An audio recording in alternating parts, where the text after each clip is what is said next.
Hi, do you speak English? Yes.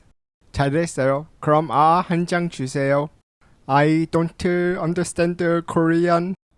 Growing up in the States, I always felt a desire to pick a side, either be Korean or be American. I was born in Korea and came to the States when I was young, but old enough to remember everything I did as a kid, such as going to Lotte World, Everland, basically Korea's version of Disneyland, playing in the snow at my local community park, and watching Korean cartoons on TV. Just normal kid stuff in Korea. You can probably already tell, but I do have a little Korean accent when I speak English. Honestly though, I'm more comfortable speaking in English than Korean at this point.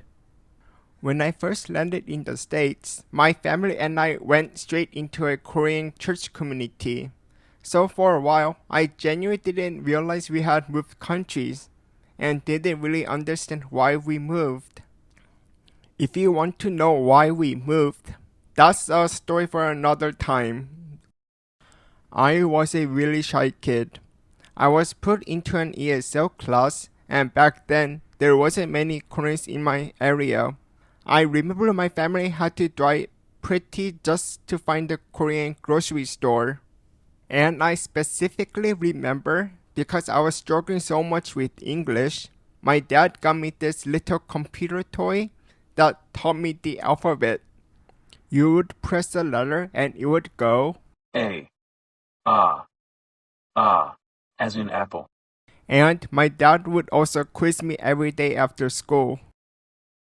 Growing up near LA, even with Koreatown right there, a lot of people still didn't really know where Korea was. And the ones that did would almost always ask, north or south. Still happens today. I wasn't bullied though. I grew up around a pretty good mix of backgrounds and cultures, so it never really got to that point. Then around the 2010s, Korean culture started really taking off. Gangnam Style, K-pop, K-beauty. Suddenly, everyone knew where Korea was. It was kind of surreal to watch. Honestly, to me, it was never a trend.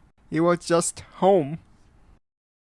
I was born in Korea, spoke Korean at home with my parents, went to a Korean church, and I work at a Korean company. So Korean has never really left me. I'm still pretty conversational.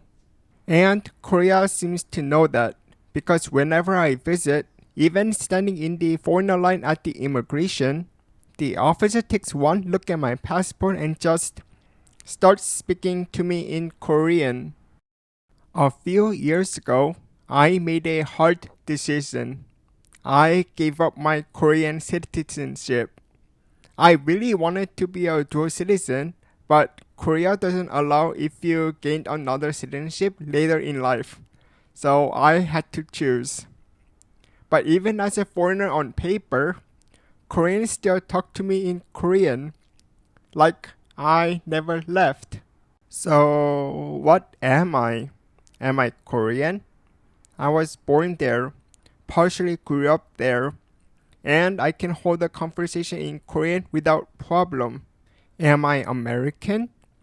I live here. My citizenship is here. And English is just more natural to me at this point. Honestly, I think it's both. It's always been both. For a long time, I felt like I had to pick a side. Like, I was never quite Korean enough to be Korean, but never quite American enough to be American either. But I don't feel that way anymore. I'm both. And that's enough for me. Thank you for watching my video. Yes, I know it's been a while since I last uploaded. Anyways, I hope you enjoyed this video. And I'll see you in the next one. Bye!